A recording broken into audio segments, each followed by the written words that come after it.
Bueno, ahora vamos a tener un honor.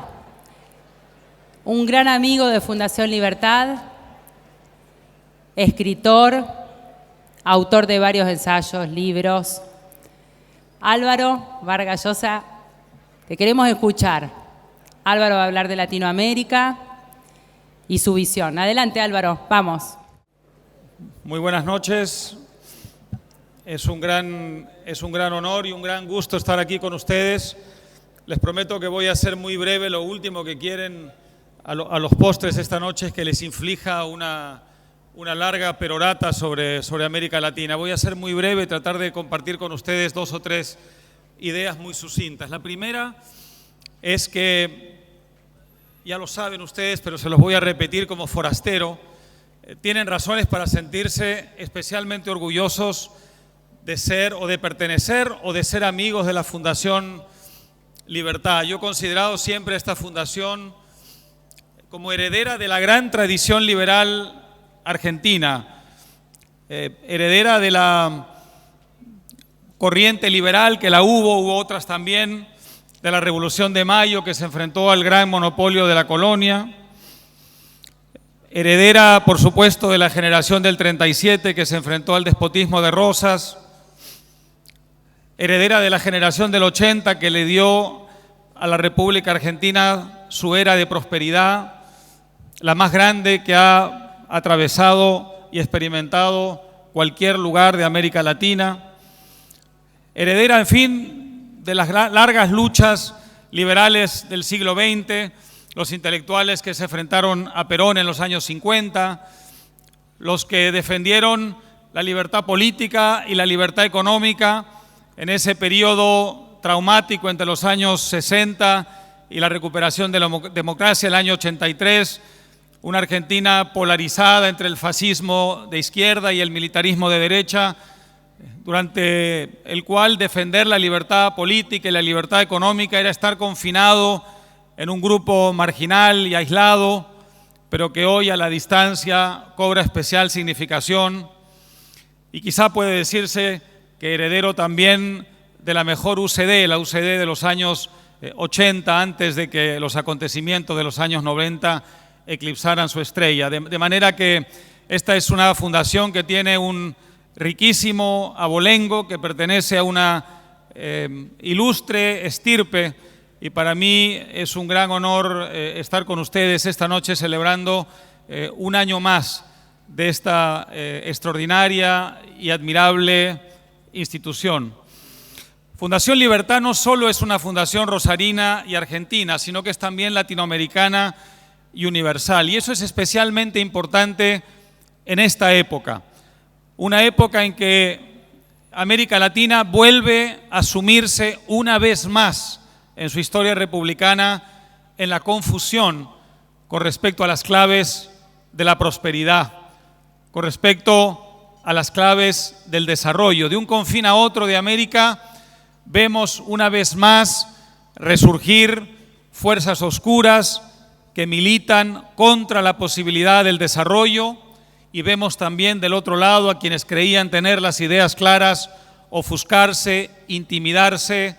y confundirse con respecto a sus propias convicciones. Y por eso en ese contexto es más necesaria que nunca una institución orientadora, iluminadora como esta.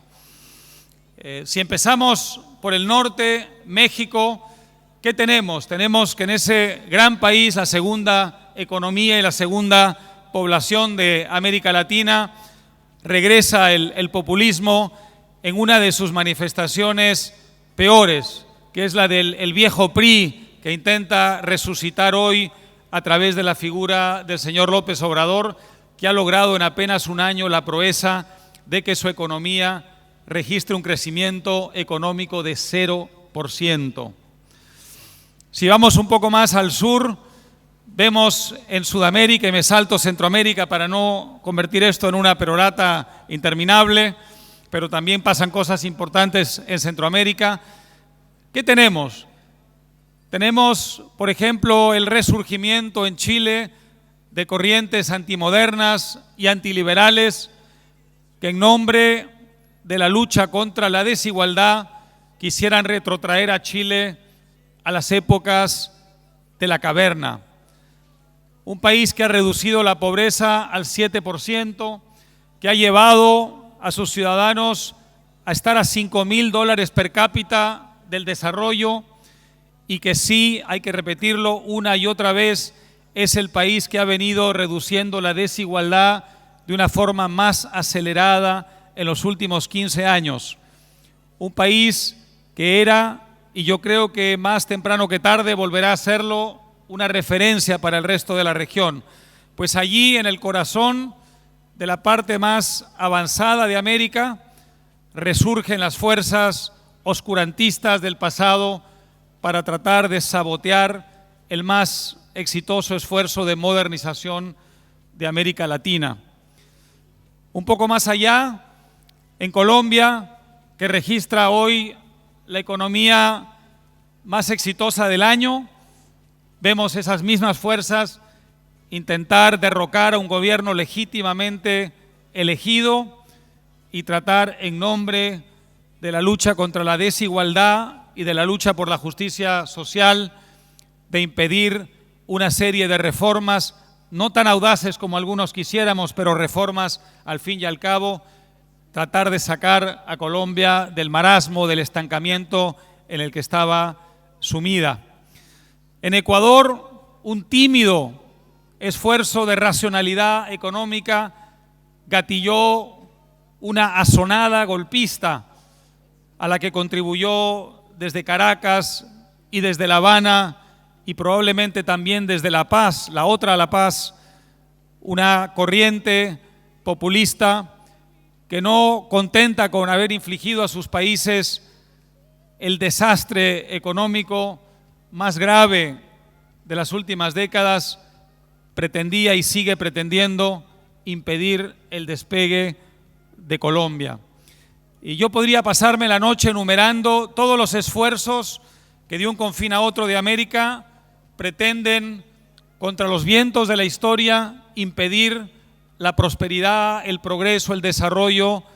de América Latina. Son fuerzas que no tienen nada de novedosas,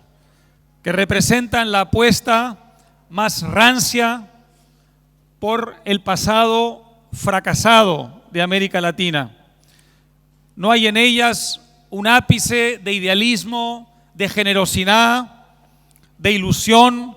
por el futuro. Hay solo un esfuerzo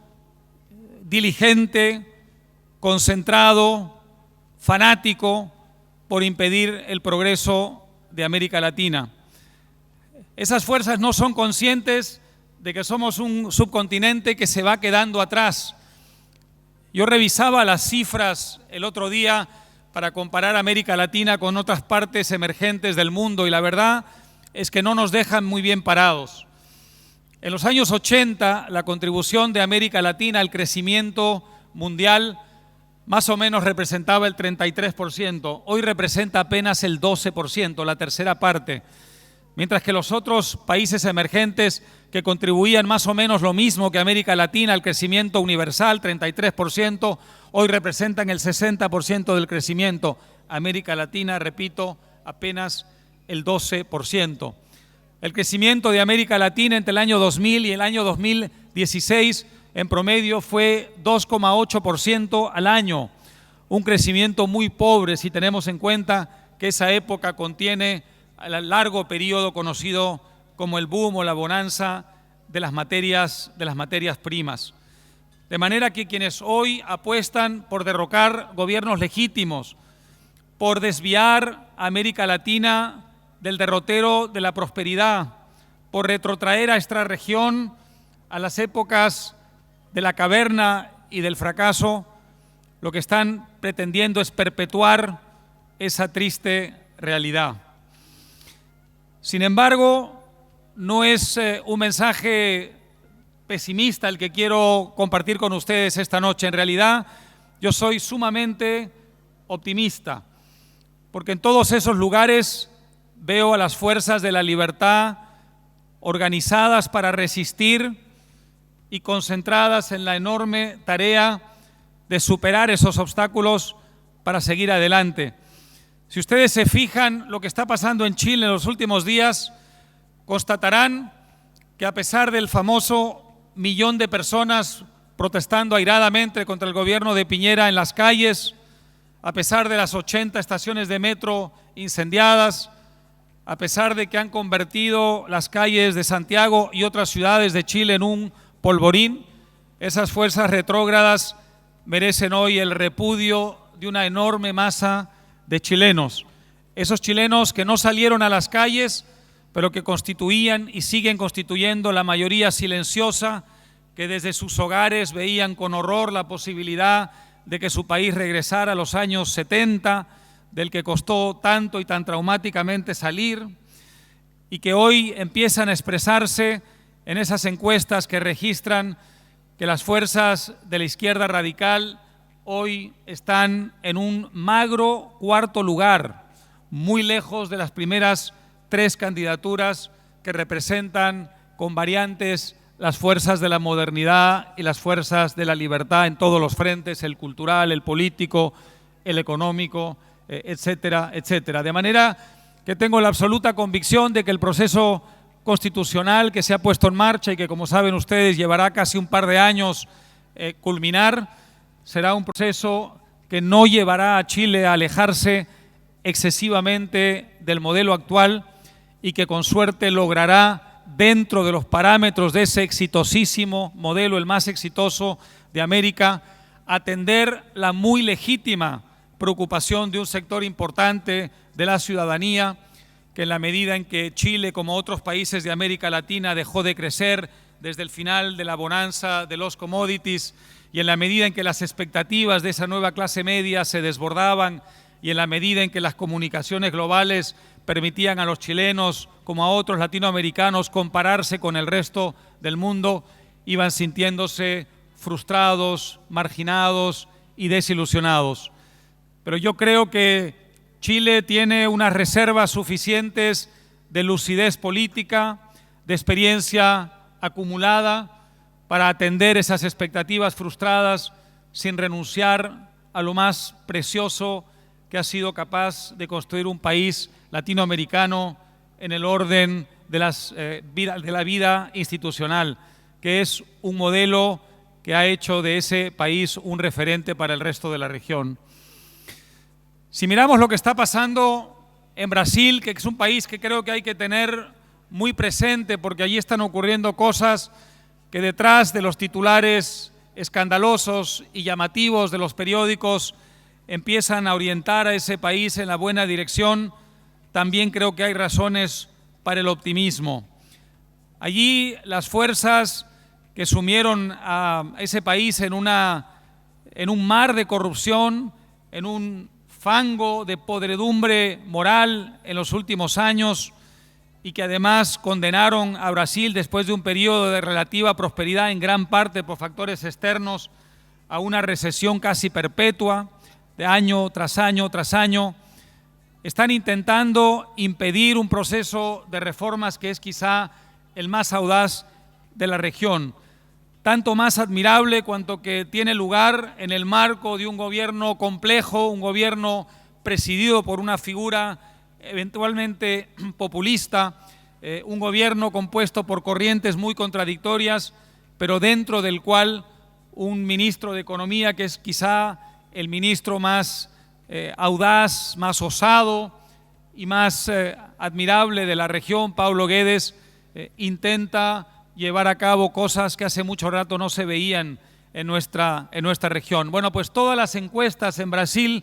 indican que si las elecciones tuvieran lugar el día de hoy, Lula y cualquier otro representante del lulapetismo, cualquier otro representante de las fuerzas que llevaron a Brasil a esa recesión perpetua y ese hundimiento, esa inmersión en la podredumbre moral, serían derrotadas con mucha facilidad en una segunda vuelta. Yo veo allí también a las clases medias brasileñas emergiendo de todo ese proceso con un cierto sentido de lucidez, con un cierto sentido de lo que representa el futuro de ese país. Si miro la mirada un poco más acá, veo a Bolivia, habiendo logrado en un proceso heroico arrojar del poder a alguien que ya no podía ser considerado un gobernante legítimo, sino alguien que mediante una operación permanente de cambio, de modificación ilegal de las reglas de juego, pretendía perennizarse en el poder. Las fuerzas democráticas de Bolivia han sido capaces de arrojar del poder a un usurpador que pretendía perennizarse mediante un golpe de Estado bajo la forma de un fraude electoral, y hoy está en marcha en Bolivia contra viento y marea y contra todos los intentos de desestabilización de la extrema izquierda latinoamericana, un proceso de transición democrática que no tengo ninguna duda que llegará a buen puerto. Si miramos a la Argentina, y no es de Argentina de lo que he venido a hablar, desde el exterior yo tengo razones para el optimismo. 2019 no es 2003, hoy hay entre la población argentina un grado de lucidez que no había entonces sobre a dónde pueden conducir ciertas políticas, y hoy hay por lo menos un 40% de la población en estado de vigilancia y de alerta, que tiene además en el Congreso argentino a una fuerza relativamente significativa e importante para resistir cualquier intento de captura indebida de las instituciones o de retorno al populismo económico más extremo. Quiero creer también que en los tribunales de justicia hay hoy un nivel de alerta, de valor y de capacidad de resistencia que no había hace algunos años para impedir una eventual captura, como digo, o pretensión de captura de ciertas instituciones. De manera que desde el exterior lo que pasa en Argentina tampoco lo veo con un excesivo pesimismo. En cualquier caso, sí creo que es fundamental que instituciones como esta cumplan hoy esa enorme tarea que es orientar a los latinoamericanos, darles, suministrarles la información, las ideas, los valores necesarios para hacer frente a estos intentos de retorno al pasado y para llevar a los gobiernos que no representan esa tendencia, pero que tienen la tentación de verse intimidados, la tentación de la parálisis, que temen la posibilidad de que las reformas audaces supongan para ellos una adversidad política insuperable, que les inflijan el castigo que merezcan cuando así sea, pero que en los otros casos les insuflen el valor y la energía necesarias para llevar a cabo esas reformas. Por eso creo tan importante lo que está pasando en Brasil. Si las reformas del ministro Paulo Guedes llegan a buen puerto, probablemente el efecto contagio en el resto de la región será extraordinariamente importante. Brasil es el país líder de esta región, nos guste o no nos guste, y lo que pase o deje de pasar en ese gran país será de una significación trascendental para el resto de la región. Esta fundación representa hoy lo mejor de América Latina, representa esas ideas y esos valores que han logrado en el mundo en que vivimos, contra viento y marea, una reducción sin precedentes en la historia de la humanidad de la extrema pobreza. En el año 90 la extrema pobreza representaba en el mundo el 36% de la población, hoy representa apenas el 9% de la población universal. ¿Por qué? Porque las ideas de la libertad, la economía global, los intercambios voluntarios, las instituciones republicanas, allí donde se han abierto camino, han logrado sacar a millones y millones de personas de esa horrible, de esa atroz condición. Desde entonces hasta hoy, la población mundial se multiplicó en más de 2.000 millones de personas, y a pesar de ello, la extrema pobreza se redujo en 1.5 mil millones de personas. Eso solo puede significar que la libertad política y la libertad económica representan el futuro para la humanidad y el futuro para América Latina. Por eso es tan encomiable lo que hace esta fundación, y por eso quiero terminar agradeciendo mucho la labor que hace el capitán de este barco, que es Gerardo Bongiovanni, una labor verdaderamente admirable, que yo espero que se prolongue muchísimo tiempo más. Como saben ustedes, Gerardo está a 25 o 26 horas de cumplir 60 años y yo tengo la esperanza de que desafíe las leyes de la biología para que pueda estar con nosotros otros 60 años, que son probablemente lo que tomarán para que toda América Latina, de un confín a otro, sea finalmente liberal. Muchísimas gracias.